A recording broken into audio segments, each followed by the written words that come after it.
I'm Tiffany Meyer and welcome to NTD Evening News. Our top story tonight, it's President Trump's second day in office. Ramping up competition with China, President Trump announcing a $500 billion private investment in infrastructure. What it's slated to do and what Trump says about his new executive orders. Iris Tao at the White House. Trump attends a prayer service at the National Cathedral, but tells reporters later that he wasn't happy with it. Jason Blair reports. Trump's pick for United Nations Ambassador Elise Stefanik pledges to review U.S. funding for the UN. Luis Martinez has the highlights from her Senate confirmation hearing. Marco Rubio sworn in as America's top diplomat today. He met with foreign ministers from the Quad Alliance on day one. Jack Bradley in Washington. The head of Israel's military steps down after taking responsibility for the failures during the October 7th attacks. Meanwhile, Qatar calls for support for the ceasefire in Gaza after Trump says he's not confident it will last. Jason Perry reports. And two wildfires force evacuations in San Diego as dangerous fire conditions continue. But relief may be on the way this weekend with cooler temperatures and rain. Christina Corona brings us the latest from California.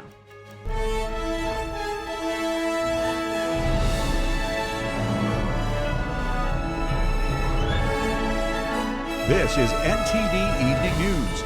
Live from our global headquarters in New York City, here's Tiffany Meyer. Good evening and thank you for joining us tonight. During his first full day in office, President Trump starts off with a prayer service at the National Cathedral, then meets with Republican House leaders. NTD correspondent Jason Blair has more. President Trump, Vice President Vance, along with the First and Second Ladies, attended a customary prayer service at the National Cathedral during Trump's first full day as president. It was an interfaith service. There were prayers and talks from Christians, Muslims, Jews, Hindus, among others. Prayers were offered for the incoming leaders, along with the military, diplomats, and even school board members. The service was closed to the public due to safety concerns. However, it was live streamed on the cathedral's website. The cathedral titled the event, "A Service Prayer for the Nation." They say it was not planned for any particular political candidate, but for the nation, hence the title. The cathedral stated this service was designed to pray for unity, reconciliation, and bridge building in our divided nation. Unity is not partisan. However, there were some parts of the service that Trump didn't like. Most likely, his response was in regards to Bishop Budd's plea to Trump to, quote, have mercy upon the people in our country who are scared now. She then said that there are gay, lesbian, and transgender people who, quote, fear for their lives. Not too exciting, was it? I didn't think it was a good service, no. Thank you very much. After the service, President Trump met with House Republican leaders. Senate Majority Leader John Thune and House Majority Leader Mike Johnson are expected to give remarks on what was discussed. Reporting in Washington, D.C., Jason Blair, NTD News. The World Health Organization is reacting to the U.S. withdrawal. A spokesperson said today that it regrets President Trump's decision. We hope the United States will reconsider, and we look forward to engaging in constructive dialogue to maintain the partnership between the United States of America and WHO for the benefit of the health and well-being of millions of people around the globe. Trump announced the withdrawal yesterday. He said the global health agency mishandled the COVID-19 pandemic and other international health crises. The WHO says it is too early to determine what the impact of the U.S.'s withdrawal will be. Germany's health minister said today it will try to talk Trump out of his decision. Trump also signed an executive order yesterday for the United States to again withdraw from the Paris Climate Agreement. The UN said that the door remains open. In a move to counter China, President Trump announces a massive private investment in America's AI infrastructure.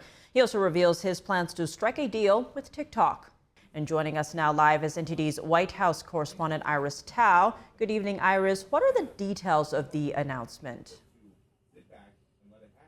Good evening to you as well, Tiff. So this is Trump's first full business day in office, and he's already taking questions from reporters for over 40 minutes. And the event was meant for him to announce a massive private sector investment in AI infrastructure here in the U.S. So the investment was by OpenAI, SoftBank, as well as Oracle, and they're vowing to invest up to $500 billion to build data centers for AI development here in the U.S. Here's what Trump said about it. Watch. This monumental undertaking is a resounding declaration of confidence in America's potential under a new president. As you said yesterday, this is the beginning of golden age of America. We wouldn't be able to do this without you, Mr. President. And Trump says that one of the big reasons why this is needed in the U.S. is because China is also pouring in money on AI, and the U.S. needs to step up its competition with it. Watch. What we want to do is we want to keep it in this country. China is a competitor. This is money that normally would have gone to China or other countries, but in particular China in total.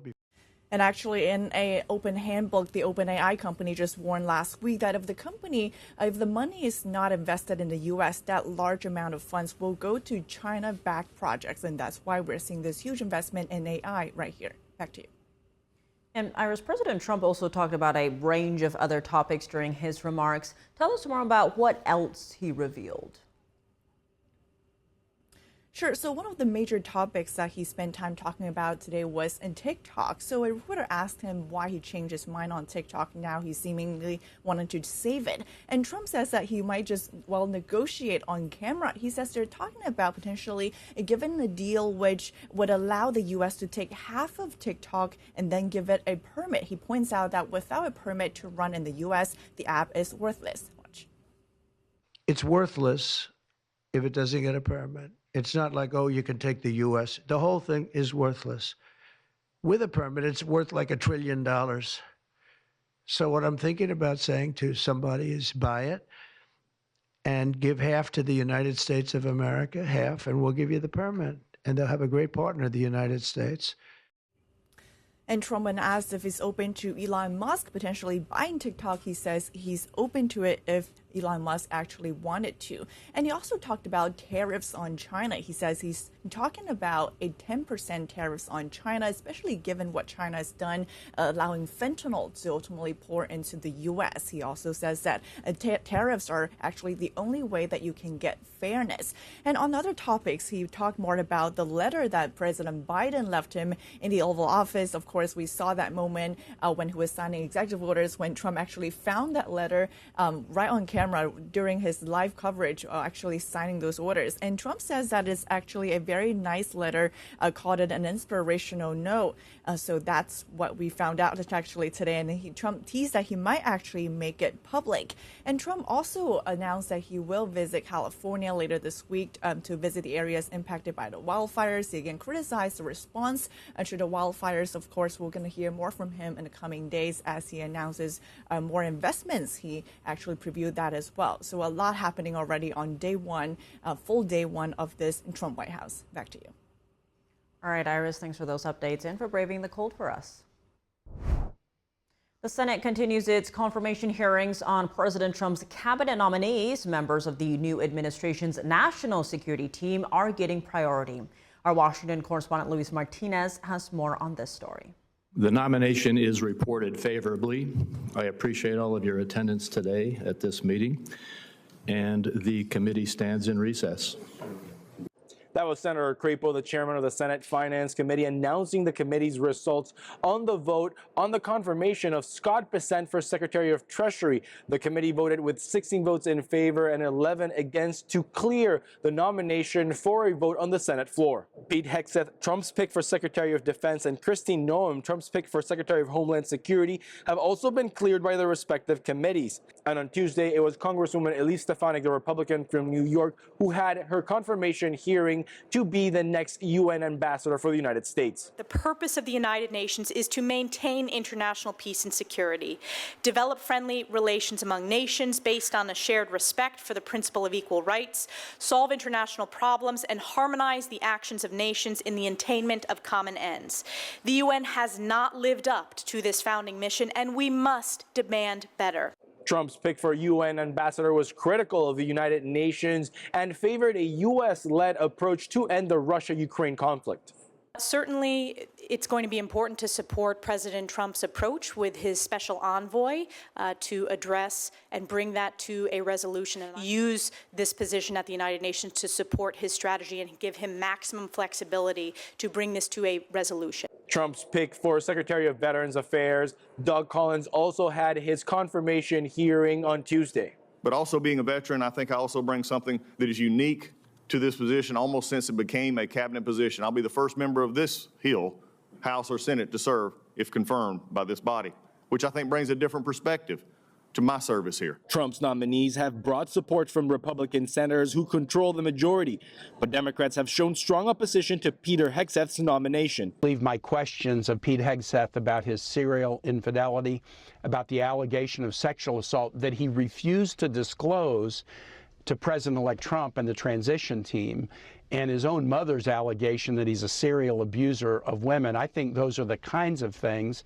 that might affect how Republicans view this. If confirmed to be the next UN ambassador for the United States, Congresswoman Elise Stefanik would have to resign her seat in Congress, and that would reduce the House Republican majority from 218 seats to 217. Reporting from Washington, D.C., Luis Eduardo Martinez, NTD News.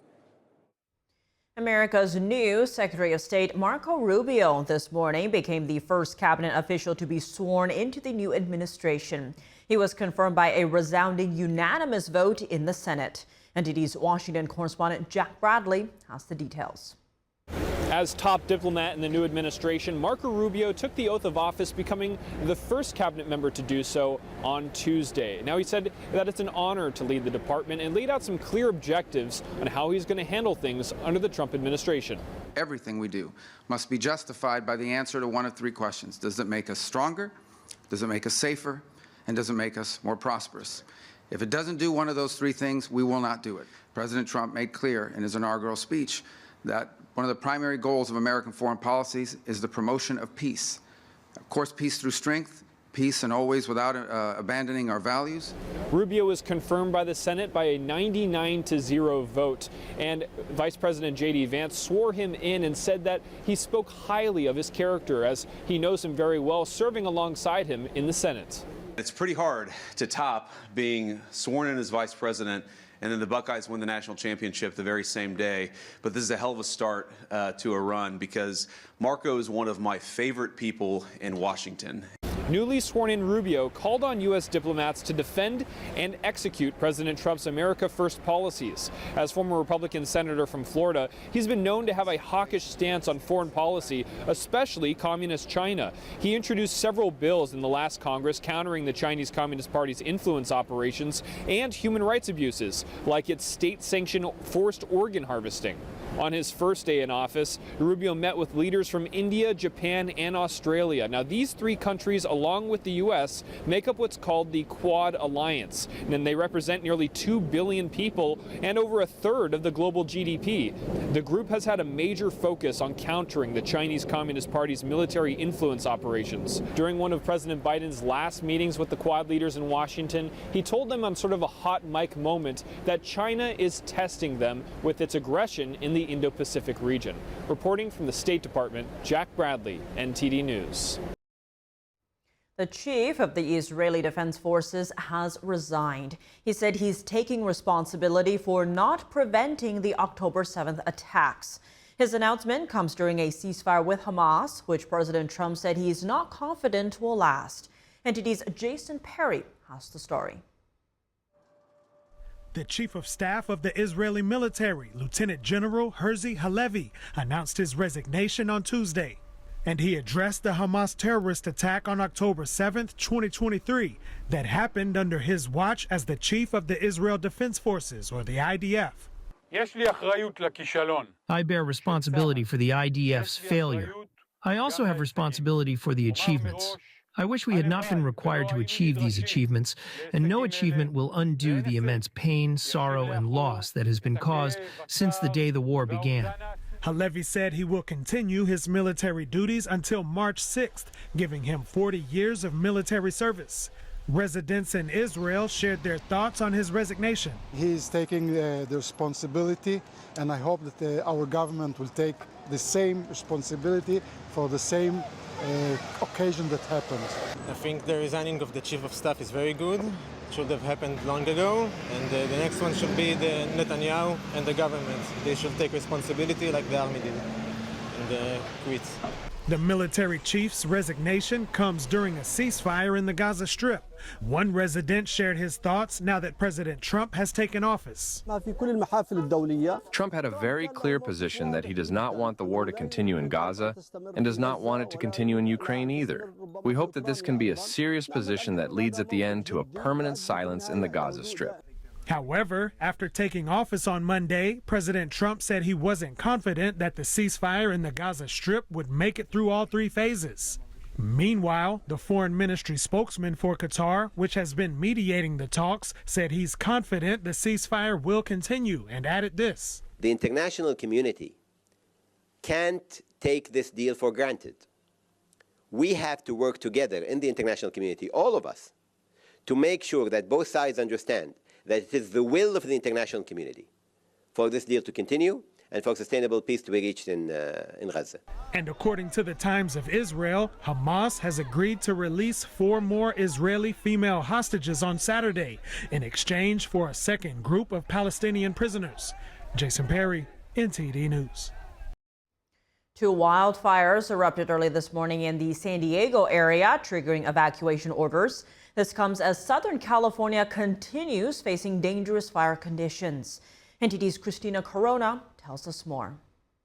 Mandatory evacuations continue to expand across Southern California as 2 wildfires burn in San Diego County, fueled by powerful Santa Ana winds that have created hazardous fire conditions. Fire crews responded to the Friars Fire near Fashion Valley Mall in San Diego Tuesday afternoon, shortly after 12 p.m. Pacific time. By 1 p.m., the fire had spread to 4 acres, threatening structures and damaging 1 apartment. San Diego Fire reported 1 firefighter injured and issued evacuation orders. Cal Fire crews are also battling the Lilac Fire, which broke out overnight in San Diego County, south of Palo Mesa, triggering evacuations in nearby areas. The fire was reported before 1 a.m. near West Lilac Road and Old Highway 395. By Tuesday afternoon, the fire had grown to 80 acres with 30% containment. The North County Fire Protection District reported that 86 residents have been displaced and at least 2 structures have been damaged. This comes as the Los Angeles area continues to recover from recent devastating wildfires, including the Palisades Fire, which has scorched over 23,000 acres and is now 63% contained. Progress has also been made on the Eaton Fire, which scorched over 14,000 acres and is now 89% contained. However, many residents displaced by these fires remain unable to return home and are still in need of essential supplies. However, relief may be on the way for Southern California this weekend with cooler temperatures, potential rain, and even mountain snow in the forecast. Reporting from the city of El Monte, Christina Corona, NTD News. Coming up, massive changes underway after President Trump signed several executive actions after his inauguration, repealing former President Biden's policies, declaring a national emergency at the border, ending gender ideology in schools, and much more. Melina Weisskopf brings us the key actions from Trump's day one. And Elon Musk's Department of Government Efficiency hit with 3 lawsuits right after the inauguration, and as its co-head Vivek Ramaswamy leaves the organization. What the lawsuits allege after the break.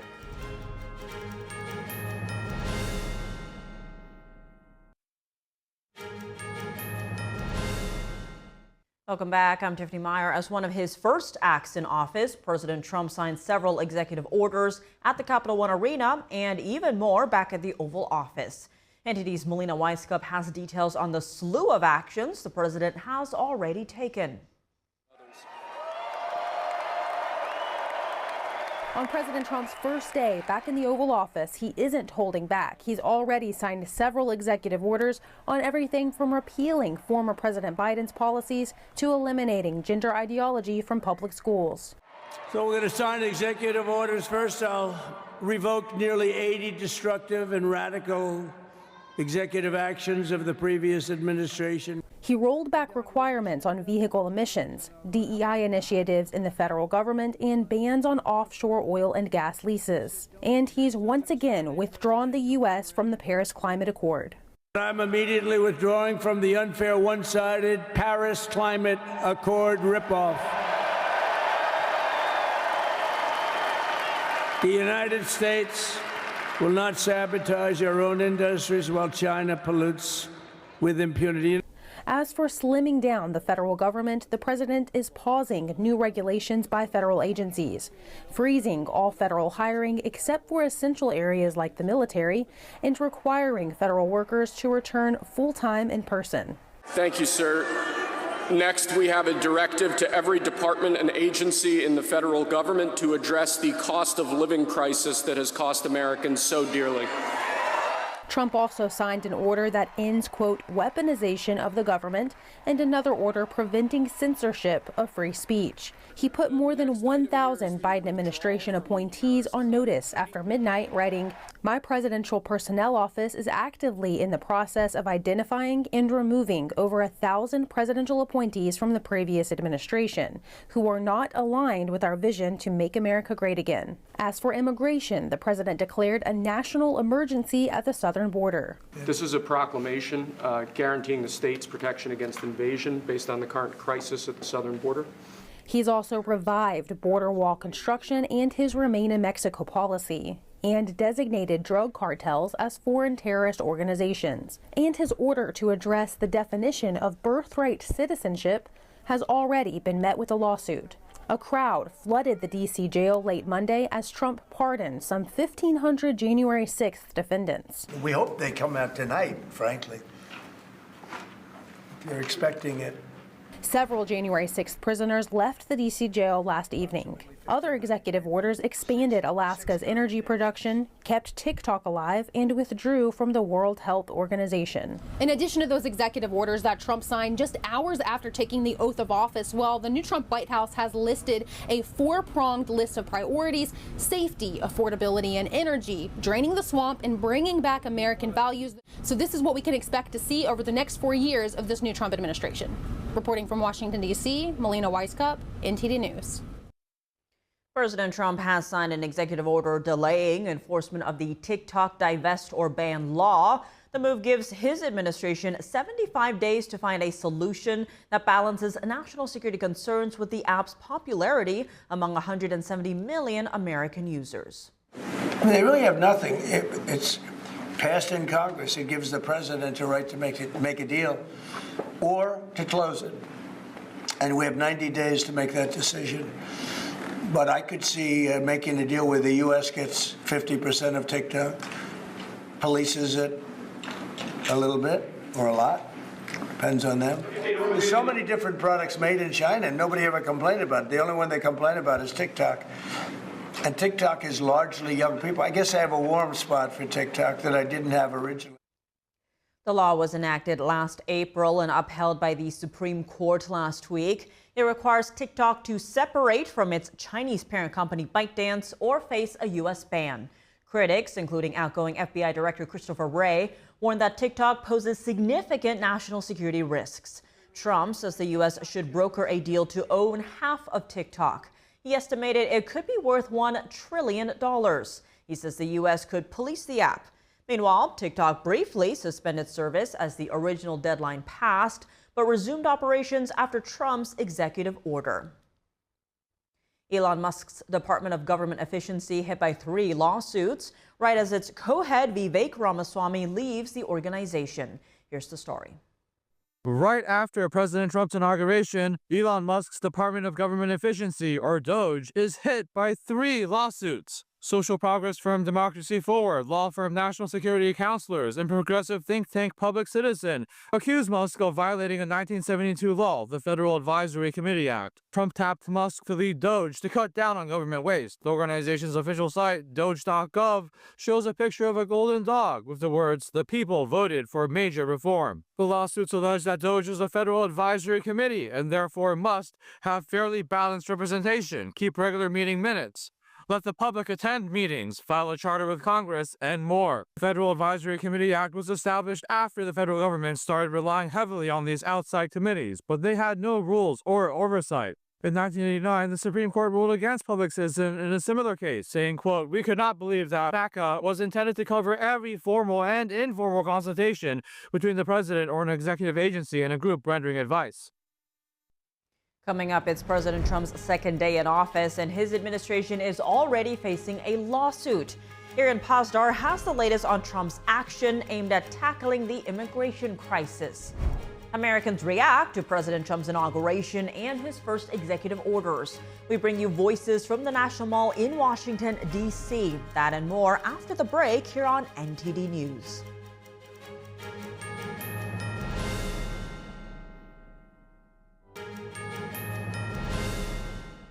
Welcome back. I'm Tiffany Meyer. More than a dozen Democratic state attorneys general are suing President Trump. That's over his executive order to end birthright citizenship. In total, Trump issued 10 executive orders on border security on his first day in office. NTD's Arian Pasdar has the latest on illegal immigration.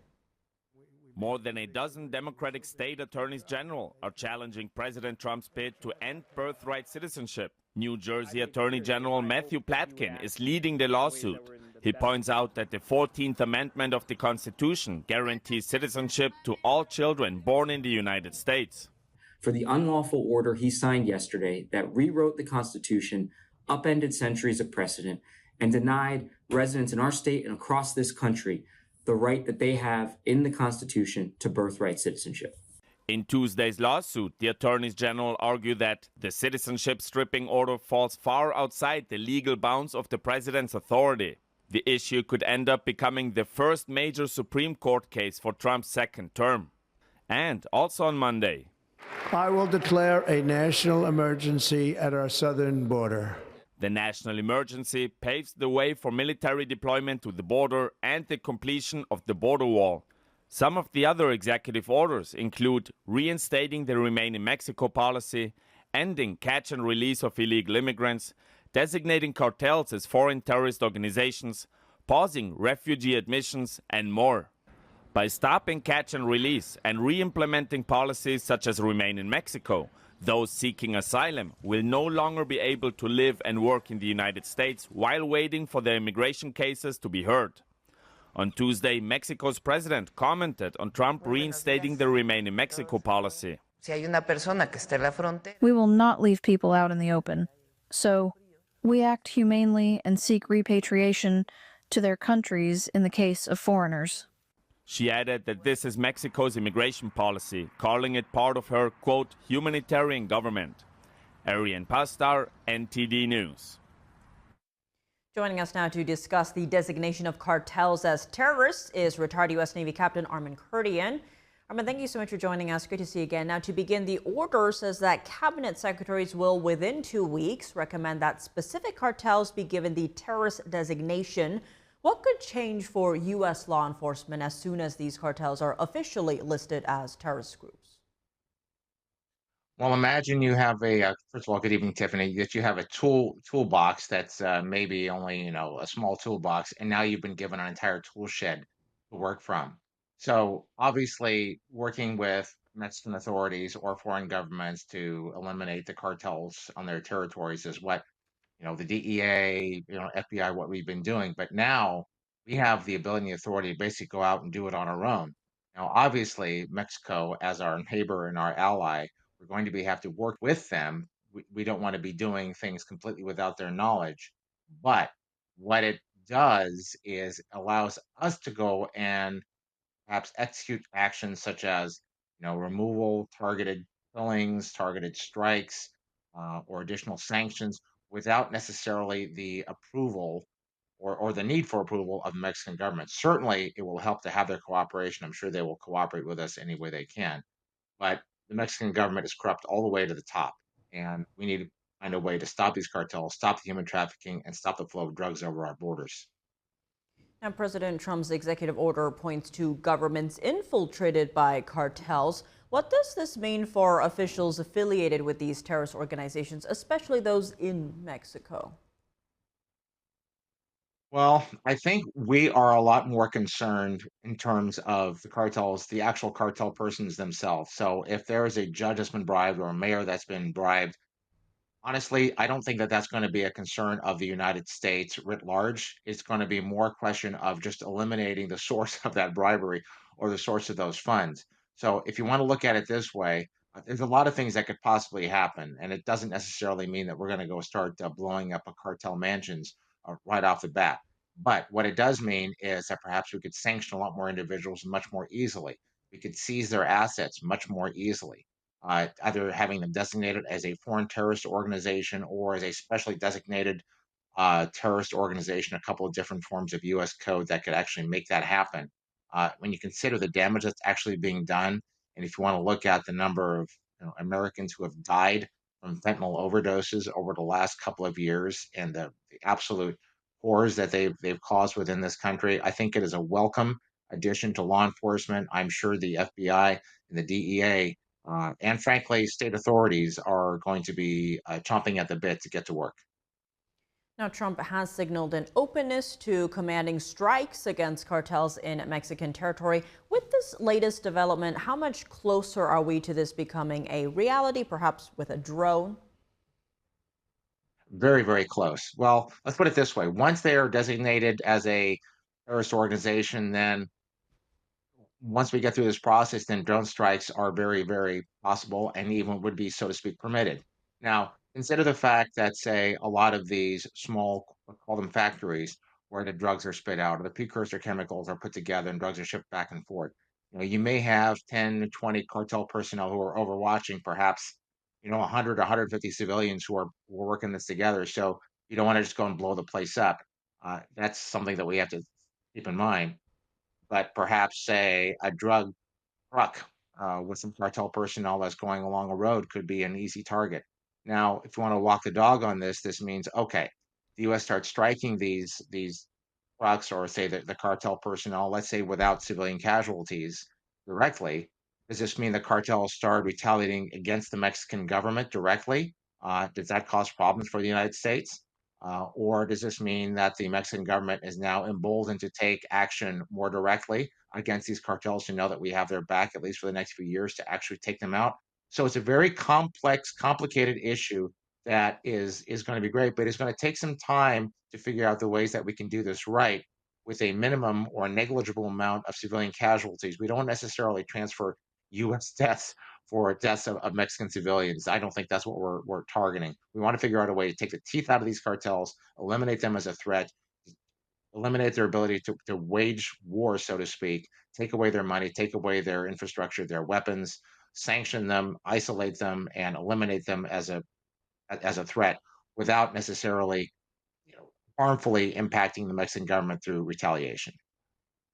A lot at stake for sure. Armin Kurdian, thank you so much for joining us. Thanks, Stephanie. How are people feeling after President Trump's inauguration ceremony, in which one of his executive orders stood out the most? NTD's Sam Wong was out on the National Mall in D.C. to hear from the people. What's your mood like right now, post-inauguration, starting with you? Enthusiastic. Can't wait. I mean, you see finally a light at the end of the tunnel. We have good folks at the helm, not just one, but a whole team of folks that are going to take over and take care of the country now. Very exciting. YMCA. There you go. I am a Canadian, and I do want to be part of the 51st state, so I welcome him taking over Canada in a heartbeat. It is hard to see the country being divided, and we just hopefully we roll with this and turn it into a good thing. Whether you voted for him or not, just kind of accept the fact that this is what the country has decided and kind of find some common ground with your fellow man. I was down here for the last 2 days, and it's like a love fest. The attitude of this whole country, I think, has turned to a positive. I'm very happy and excited to see what the future of this country holds. I think that not only did the country change yesterday, but I think the world also changed as well. I'm glad that it's over, so we can just get on with the next part of our lives. I think it's going to be better. It's going to be better for everybody. Trump took a number of executive actions yesterday. Which one of those strike you the most, starting with you?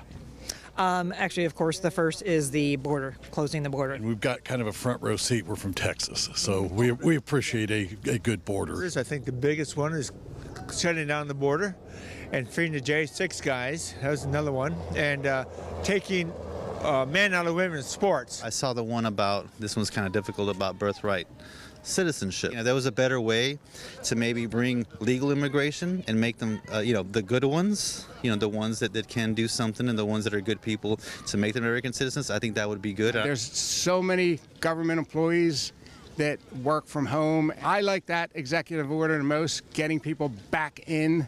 And I think it's going to frustrate a lot of the, I'm not going to say lazier people, but I am going to say lazier people. I think that maybe not the most important, but at least my favorite one is the back pay and reinstatement of all soldiers who declined the COVID vaccine. The one that struck me the most and that stood out the most was the freedom of speech and no dictatorship or censorship on social media. I think that's going to be huge for influencers, and it could make a huge impact in the future also. Coming up in college football, a new champion is crowned. Dave Martin joins us to discuss Ohio State's big win when we come back.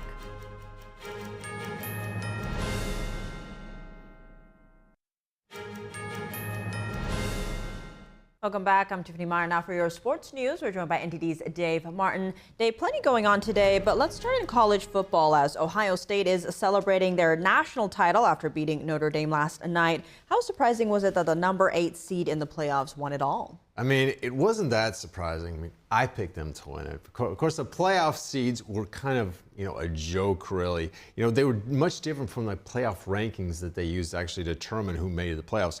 But they did not have, the playoff rankings did not have Boise State anyway or Arizona State in the top 4 there. But the playoff committee made the decision to give the 4 highest ranked conference champions a first round bye. So that's how they were the top 4 seeds.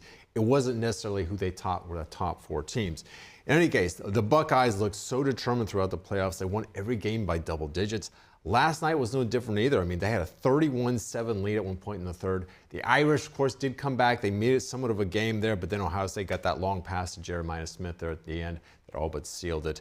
The funny thing is, had we still had the 14 playoff, I don't know that Ohio State would have actually been chosen. They were one of a number of contenders that had 2 losses there. But anyway, quite a run they had there through the playoffs. Well, elsewhere in college sports, the AP is reporting that the University of Indiana is eliminating 25 athletic department jobs as they prepare for revenue sharing with school athletes. Yeah, this could be the case for a number of schools, even those in the Big Ten, which get more revenue from their conference than any other schools. Now, this report has not been confirmed by NTD, but if true, it seems likely it's due to the lawsuit against the NCAA and its schools over the rules that didn't allow athletes to profit over the name, image, and likeness for all those years. This is a $2.8 billion settlement, 1.6 of which is going to be split among the schools. Plus, schools will be now allowed to pay their athletes directly as part of this settlement. I mean, up to $22 million per school year. This could happen as early as next season if this gets approved. Now, this has not been approved yet. It's expected to get final approval sometime in April, and so it would take place over the next school year. Now, in terms of tennis, Novak Djokovic beat Carlos Alcaraz this morning to advance to the semifinals of the Australian Open. Now, with Alcaraz now out of the way, who would you say is Djokovic's toughest remaining opponent? Probably Jannik Sinner. They would only play each other if they both reach the finals, which is actually now just 1 match away for Djokovic. But Sinner is ranked #1 in the world. He beat Djokovic last year at the Australian Open. In fact, they've split their 8 career matches, so he's really played him tough. I mean, not even Roger Federer or Rafael Nadal can say that. Djokovic had winning records against both those 2 guys. Now, Djokovic's next match, though, is not exactly a walkover either. He's going to play #2 ranked Alexander Zverev. Zverev is in the semifinals here for the 2nd straight season. Now, on the women's side, 3rd straight Coco Gauff was upset by 11 seed Paula Badosa in the quarterfinals. Badosa will face top seed Arina Sabalenka next. Tonight, meanwhile, you got 2 Americans. We've got Madison Keys and Emma Navarro. Both have their quarterfinal matches tonight, so a big night. Looking at NFL news, the TV ratings for last Saturday's game are in, with Chiefs win setting an ESPN viewership record, while the Lions upset did worse than last year's game in the same slot. Yeah, it still actually outdrew that Chiefs game. It was like 33.6 million for the Lions Commanders game, 32.7 for the Kansas City game. Obviously, the time of game matters. The Chiefs game was late afternoon while the Lions-Commanders game was at night. But that Chiefs game, that was the highest rated Saturday afternoon divisional playoff game in 10 years. Now, nothing really stood out about the game. I think it's just that Kansas City, they're the two-time defending Super Bowl champions. They're trying to do something no team's ever done before, win 3 straight. In fact, none of the 9 teams who previously won 2 in a row even made it to the Super Bowl that 3rd season. Now, if the Chiefs are going to do it, they're going to have to beat the Bills again this weekend. Now, the Bills, they've swept them in the playoffs the last 4 years, going 3-0. I think Buffalo, though, is going to return the favor this time around. Sad to say it, though. Well, Davis, always, thanks for joining us. Well, thank you, Tiff. And that's all for today's news. For round-the-clock coverage, visit us at ntd.com or download our NTD app. Thanks for tuning in. I'm Tiffany Meyer. Good night.